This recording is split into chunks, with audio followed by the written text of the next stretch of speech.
സ്വർഗരാജ്യത്തിന്റെ മർമ്മങ്ങളെ അറിയുവാൻ നിങ്ങൾക്ക് വരം ലഭിച്ചിരിക്കുന്നു. അവർക്കോ ലഭിച്ചിട്ടില്ല. ഉള്ളവന് കൊടുക്കും, ഇല്ലാത്തവരോടോ ഉള്ളതും കൂടി എടുത്തു കളയും എന്ന് യേശു കർത്താവ് തന്റെ ശുശ്രൂഷ വേളയിൽ പറയുവാനിടയായി. അങ്ങനെയെങ്കിൽ ദൈവരാജ്യത്തിന്റെ മർമ്മങ്ങളെ ഗ്രഹിച്ച് വചനത്തിന്റെ മാർമിക സത്യങ്ങളെ അറിയുവാൻ നമുക്ക് പരിശ്രമിക്കാം.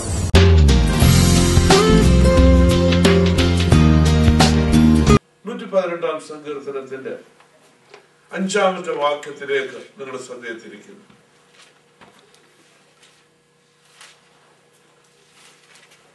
പൂർണ്ണ ഹൃദയത്തോടെ, പൂർണ്ണ ശക്തിയോടെ, പൂർണ്ണ ബലത്തോടെ ദൈവത്തെ ആരാധിക്കുമ്പോൾ നിന്നെ പോലെ നിന്റെ അയൽക്കാരനെ സ്നേഹിക്കണമെന്ന്, നിന്നെ പോലെ മറ്റുള്ളവരെ സ്നേഹിക്കണമെന്ന് എന്നെ യേശു പഠിപ്പിച്ചുവെങ്കിൽ ആ സ്നേഹത്തിലൂടെ കടന്നു വരുന്ന ഒരു ദൈവ പൈതലിനോട് ദൈവത്തിന്റെ വാഗ്ദത്തം പറയുകയാണ്, ഞെരുക്കത്തിൽ ഞാൻ യഹോവയെ വിളിച്ചപേക്ഷിച്ചു, യഹോവ ഉത്തരമരുളി, അവനെ വിശാല സ്ഥലത്ത് ആക്കുകയുണ്ടായി.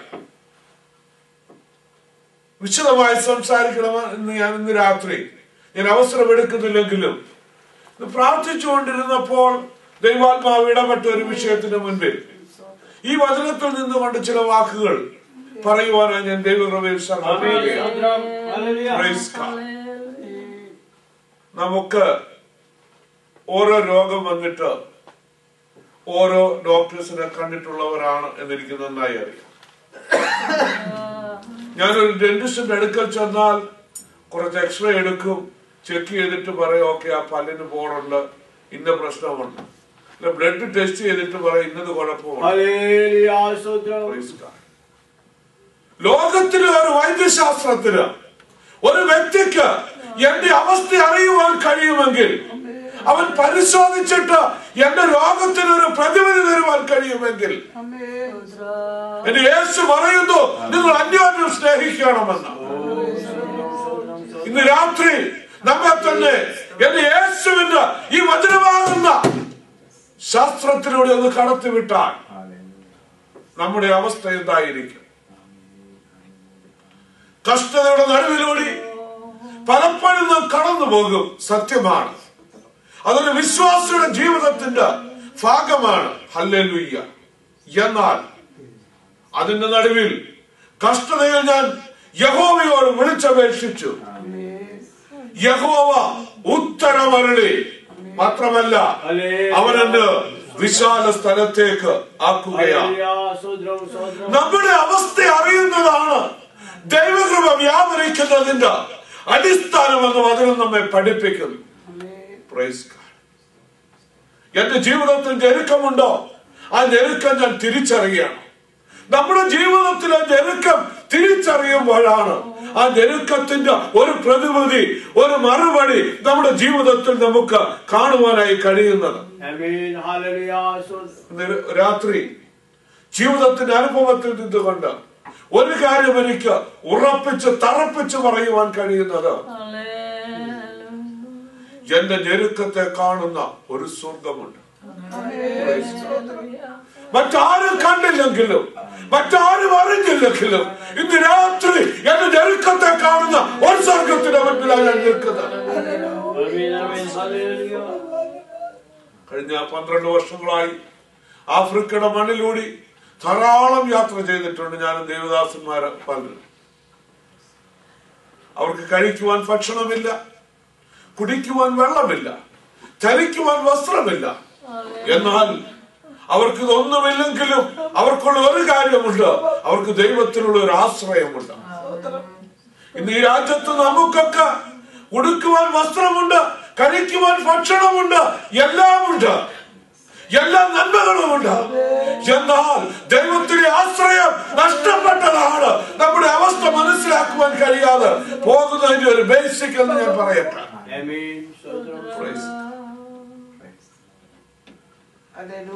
കഷ്ടതയുടെ നടുവിൽ, in the midst of distress, God wants to be given us an enlargement in our life. നിന്റെ കഷ്ടതയുടെ നടുവിലാണ് ദൈവം നിന്നെ ഒരു വിശാലതയിലേക്ക് നടത്തുവാൻ ആഗ്രഹിക്കുന്നത്. അതുകൊണ്ട് ആ സങ്കീർത്തനക്കാരൻ പറയുന്നത്, ഞാൻ അവനോട് നിലവിളിച്ചു. ഇന്ന് രാത്രി നമുക്ക് പ്രാർത്ഥിക്കുവാൻ കഴിയുമോ? ദൈവമേ, എന്റെ ജീവിതത്തിന്റെ പാപ്പരത്വം ഒന്ന് കാണുവാൻ, എന്റെ ജീവിതത്തിന്റെ അവസ്ഥയൊന്ന് കാണുവാൻ ഇന്ന് രാത്രി സ്വർഗമേ, നീ എന്നെ ഒന്ന് സഹായിക്കണമേ. ദൈവമേ, എന്റെ കണ്ണൊന്ന് തുറക്കണമേ എന്ന് പ്രാർത്ഥിക്കുവാൻ കഴിയും. ഒരു കാര്യം ഞാൻ പറയട്ടെ, we are valuable and honorable in the sight of God.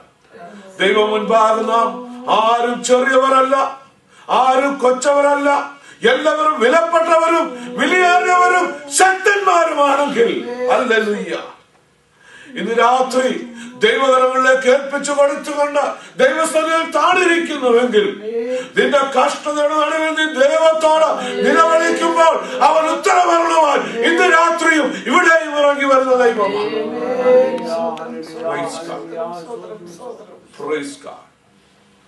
രണ്ട് രാജാക്കന്മാരുടെ പുസ്തകം 6-ാം അധ്യായം എടുക്കണമെന്നില്ല. 1 മുതലുള്ള വാക്യങ്ങൾ വായിക്കുമ്പോൾ അവിടെ ചില പ്രവാചക ശിഷ്യന്മാര് പ്രവാചകന്റെ അടുക്കൽ വന്നിട്ട് പറയുകയാ, ഞങ്ങൾ പാർക്കുന്ന സ്ഥലം വളരെ ഇടുങ്ങിയിരിക്കുന്നു, ഇടുക്കമായിരിക്കുന്നു, ഞെരുക്കമായിരിക്കുന്നു. ഞങ്ങൾ യോർദാന്റെ കരയിലോളം പോയി ചില മരങ്ങൾ മുറിക്കട്ടെ. എന്തിനു വേണ്ടിയാ? എത്ര നാളായി അവർ അവിടെ പാർക്കുന്നു. ഒരു ദിവസം അവർക്ക് മനസ്സിലായി അവർ പാർക്കുന്നത് ഒരു ജനക്കത്തിന്റെ അവസ്ഥയില്ല. ഒരു തിടുക്കത്തോടു കൂടി അവർ പറയുകയാണ്, ഒരു വിശാലത എന്റെ ജീവിതത്തിൽ ആവശ്യമുണ്ട്. ഞങ്ങൾ പോയി ചില മരങ്ങൾ മുറിക്കട്ടെ. എന്തിനു വേണ്ടിയാ? ഒരു വിശാലത വരുവാൻ, ഒരു കെട്ടിടം പണിയുവാൻ, ഒരു വീട് പണിയുവാൻ. അതുകൊണ്ട് ഞാൻ ആദ്യം പറഞ്ഞത്, നമ്മുടെ അവസ്ഥ അറിയുന്നെങ്കിൽ മാത്രമേ നമുക്കൊരു വിശാലതയിലേക്ക് നടന്നു കയറുവാനായി കഴിയത്തുള്ളൂ. എന്താ പറഞ്ഞു വരുന്നതിന്റെ ആശയം എന്നൊന്ന് ചോദിച്ചാൽ മറ്റൊന്നുമല്ല, നമ്മുടെ ജീവിതത്തിൽ പലപ്പോഴും നമ്മുടെ കാഴ്ചപ്പാടുകൾ നഷ്ടപ്പെടുന്ന അവസ്ഥ നമ്മുടെ ജീവിതത്തിൽ കടന്നു വരാം. യോർദാന്റെ വൻകാട്ടിലൂടെ നീ യാത്ര ചെയ്യുമെങ്കിലും, യോർദാന്റെ വൻകാട്ടില് വന്യമൃഗങ്ങളെ പിടിക്കുവാൻ വരുമെങ്കിലും, ഒരു വന്യമൃഗത്തിന് ഇട്ടുകൊടുക്കാതെ എന്റെ സ്വർഗത്തിലെ ദൈവം നമ്മെ അവിടെ ഇവിടെയായി പരിപാലിക്കുന്നത് നമ്മുടെ ജീവിതത്തിൽ നാം എത്തേണ്ട ഡെസ്റ്റിനിയിൽ എത്തേണ്ടതിന് വേണ്ടിയാണ് എന്ന് നാം മറന്നു കളയുന്നു. നമുക്കെല്ലാം ദൈവം ഒരു ഡെസ്റ്റിനി വെച്ചിട്ടുണ്ട്. ദൈവത്തിന്റെ ആഗ്രഹം മറ്റൊന്നുമല്ല, ഞാൻ ഇവിടെ ഒരു മില്യനറായി ജീവിക്കണമെന്നോ ഇവിടെ 3 വീടുണ്ടായിരിക്കണമോ എന്നുള്ളതല്ല. മറിച്ച് ഞാൻ കഷ്ടത സഹിച്ചാലും സന്തോഷം സഹിച്ചാലും നിത്യതയുടെ ദൈവത്തോടു കൂടി ചേർന്നിരിക്കുവാൻ എന്റെ ജീവിതത്തിൽ കഴിയണം. Praise God, praise God, hallelujah, hallelujah, hallelujah. ഉൽപ്പത്തി പുസ്തകം 13-ാം അധ്യായത്തിലേക്ക് തിരിഞ്ഞു നോക്കുമ്പോൾ ഉൽപ്പത്തി 13-10 മുതലുള്ള വാക്യങ്ങൾ നാം വായിക്കുമ്പോൾ അവിടെ കാണുവാൻ കഴിയുന്നുണ്ട്, അബ്രഹാമും ലോത്തും കൂടി യാത്ര ചെയ്യുകയാണ്. അവർ രണ്ടുപേരും കൂടി യാത്ര ചെയ്ത് ആ ദേശത്ത് വന്ന് തമ്പടിച്ച് അവിടെ നിൽക്കുമ്പോൾ ഇതാ ലോത്തിന്റെ വേലക്കാരും ദാസന്മാരും അബ്രഹാമിന്റെ ദാസന്മാരും തമ്മിൽ ശണ്ടയിടുന്ന ഒരു അനുഭവം. അബ്രഹാം സഹോദരനായ ലോത്തിനോട് പറയുകയാണ്, നമ്മുടെ മുൻപിൽ ദേശം വിശാലമായി കിടക്കുന്നു, നാം സഹോദരന്മാരല്ലേ, നമുക്ക് പിണങ്ങിയിരിക്കുവാൻ കഴിയുകയില്ല. നീ ഒരു കാര്യം ചെയ്യ്, നിനക്ക് ഇഷ്ടമുള്ളത് തിരഞ്ഞെടുക്ക. നീ ഇടത്തോട്ടെങ്കിൽ ഞാൻ വലത്തോട്ട്, നീ കിഴക്കോട്ടെങ്കിൽ ഞാൻ പടിഞ്ഞാറോട്ട്. Praise God. ഒരു പൂർണ്ണ ചോയ്സ് സഹോദരനായ ലോത്തിന് കൊടുക്കുന്നു. ലോത്ത് എന്ത് ചെയ്തെന്ന് അറിയുമോ? ലോത്ത് ചുറ്റുമൊന്ന് നോക്കി. ചുറ്റും നോക്കിയപ്പോൾ നല്ല ഫലപുഷ്ടമായ നീരൊഴുക്കുള്ള മനോഹരമായ ദേശം കണ്ടപ്പോൾ, ആ ദേശത്തെ പറ്റി പറയുന്നത് ഏദൻ തോട്ടത്തിന് തുല്യമായി ദേശത്തുണ്ടായിരുന്ന ഒരു സ്ഥലമാണ് അതെന്നാണ് പറയപ്പെടുന്നത്. എല്ലാ സമൃദ്ധിയുടെയും നിറവിടമാകുന്ന ഫലപുഷ്ടമായ യോർദാന്റെ തീരങ്ങൾ ഈ ലോത്ത് തിരഞ്ഞെടുത്തു. അവൻ അവിടേക്ക് പോയി. എന്താ സംഭവിച്ചത്? അബ്രഹാം ലോകത്ത് നോക്കുന്നതിന് പകരമായി ഉയരങ്ങളിലേക്ക് നോക്കി, എന്റെ ദൈവത്തെ നോക്കി. ലോത്ത് ദേശത്തെ നോക്കിയപ്പോൾ, ലോകത്തെ നോക്കിയപ്പോൾ എന്റെ ദൈവം നോക്കിയത് ഉയരങ്ങളിലേക്കാണ്. എന്ത് സംഭവിച്ചു? പിന്നത്തേതിൽ ലോത്ത് പൂർണ്ണമായി ആ ദേശം നഷ്ടപ്പെടുകയാണ്. ചുറ്റുമുള്ള അനുഭവങ്ങളെ, നന്മകളെ ദൈവം നമുക്ക് അനുഭവിക്കുവാനായിട്ട് തന്നെയാണ് തന്നിരിക്കുന്നത്. ഒരു സംശയവുമില്ല. അല്ലെങ്കിൽ അവൻ തരികയില്ലായിരുന്നു. എന്നാൽ നിന്റെ ജീവിതത്തിൽ നന്മകൾ ലഭിക്കുമ്പോൾ, നന്മകളുടെ നടുവിൽ റൂട്ട് ഓഫ് ബിറ്റർനെസ്, കയ്പിന്റെ അനുഭവങ്ങൾ കിളിർത്തു വരുന്നുവെങ്കിൽ, മുളച്ചു വരുന്നുവെങ്കിൽ അത് നിന്റെ ഡെസ്റ്റിനിയിൽ കൊണ്ടെത്തിക്കുകയില്ല എന്ന് പറയാതിരിക്കുവാൻ തരമില്ല. Praise God. ദൈവദാസൻ വളരെ ശക്തമായി അന്യോന്യം സ്നേഹിക്കുന്നതിനെ കുറിച്ച് പറയുകയുണ്ടായി. എന്നാൽ സ്നേഹിക്കുന്നതിന്റെ നടുവിലും നമ്മുടെ ജീവിതത്തിൽ കയ്പിന്റെ വേരുകൾ മുളച്ചു വരുന്നുവെങ്കിൽ, some roots of bitterness need to be moved and that make a sweetness in our life. Praise God. മറയെ മധുരമാക്കുന്ന ദൈവം. Praise God. പുതിയ നന്മകൾ നമ്മുടെ ജീവിതത്തിൽ കടന്നു വരുമ്പോൾ പഴയ കാലത്ത് ജീവിതത്തിന്റെ അനുഭവങ്ങൾ നാം മറന്നു പോകരുത്. പഴയതിനെ ഓർക്കുവാൻ നമുക്ക് കഴിയണം. പറഞ്ഞു വരുന്ന ആശയം മറ്റൊന്നുമല്ല. നീരൊഴുക്കുള്ളിടത്ത് പൂന്തോട്ടമുണ്ട്, സത്യമാണ്. എന്നാൽ നീരൊഴുക്കിന്റെ നടുവിൽ നമ്മുടെ കാഴ്ചപ്പാടുകൾ നഷ്ടപ്പെടാതെ സൂക്ഷിച്ചുവെങ്കിൽ മാത്രമേ ആ ഡെസ്റ്റിനിയിൽ നമുക്ക് ചെന്നു ചേരുവാൻ കഴിയുകയുള്ളൂ. നമ്മുടെ കാഴ്ചപ്പാടുകൾ നഷ്ടപ്പെടാതെ ഈ ദിവസങ്ങളിൽ സൂക്ഷിക്കുവാൻ ദൈവം നമ്മെ സഹായിക്കട്ടെ. Praise God. Praise God. ഈ ലോകത്തിന്റെ നന്മകൾ, ലോകത്തിന്റെ മോഹങ്ങൾ, ലോകത്തിന്റെ വലുതായ എല്ലാം നമ്മുടെ ജീവിതത്തിന്റെ മുൻപിൽ ഒരു തുറന്ന പുസ്തകം പോലെ നമ്മുടെ മുൻപിൽ വെളിപ്പെട്ടു വരുമ്പോൾ അതിന്റെ നടുവിൽ അതിന്റെ പിന്നാലെ ഓടുവാനല്ല, മറിച്ച ഒരു നിത്യതയ്ക്ക് വേണ്ടി നിൽക്കുവാൻ, ഓടുവാൻ നീ തയ്യാറാകുന്നുവെങ്കിൽ ആ നിത്യത നിനക്ക് വേണ്ടിയുള്ളതാണ്. സങ്കീർത്തനക്കാരൻ അതുകൊണ്ടാണ് പറയുന്നത്, ഞെരുക്കത്തിൽ ഞാൻ വിളിച്ചപേക്ഷിച്ചു, എന്റെ അവസ്ഥ ഞാൻ മനസ്സിലാക്കി. ആ ഞെരുക്കത്തിൽ ഞാൻ വിളിച്ചപേക്ഷിക്കുമ്പോൾ അതിന്റെ നടുവിൽ എനിക്ക് ഉത്തരവരുളുന്ന എന്റെ ദൈവം എനിക്ക് വേണ്ടി മറുപടി നൽകുന്ന ദൈവമാണ്. Hallelujah, hallelujah. പറയട്ടെ, യോർദാന്റെ അരിയിൽ കാഴ്ചപ്പാടുകൾ നഷ്ടപ്പെടുന്ന സ്ഥലമാണെങ്കിൽ അവിടെ ഒരു കാര്യം കൂടി കാണുവാൻ കഴിയുന്നുണ്ട്. പല കാര്യങ്ങളുണ്ട്. ഒരു കാര്യം കൂടി പറഞ്ഞ് ഞാൻ അവിടെ നിർത്തുകയാണ്. യോശുവയുടെ പുസ്തകം 3-ാം അധ്യായത്തിലേക്ക് വരുമ്പോൾ 8-ാമത്തെ വാക്യം, യോശുവ തന്റെ ജനവുമായി വാഗ്ദത്ത ദേശത്തിലേക്ക് കാലെടുത്ത് വെക്കുവാൻ പോകുകയാണ്. നാളുകളായുള്ള വാഗ്ദത്തം മുൻപിലേക്ക് നടക്കുവാൻ തുടങ്ങുമ്പോൾ ഇതാ മുൻപിൽ കലങ്ങി മറിയുന്ന, മുൻപോട്ട് വിടുകയില്ലെന്ന് വാദിക്കുന്ന യോർദാൻ കലങ്ങി മറിയുമ്പോൾ ദൈവം പറയുകയാണ്, പുരോഹിതന്മാർ പെട്ടകം എടുക്കട്ടെ, മുൻപോട്ട് പോകട്ടെ.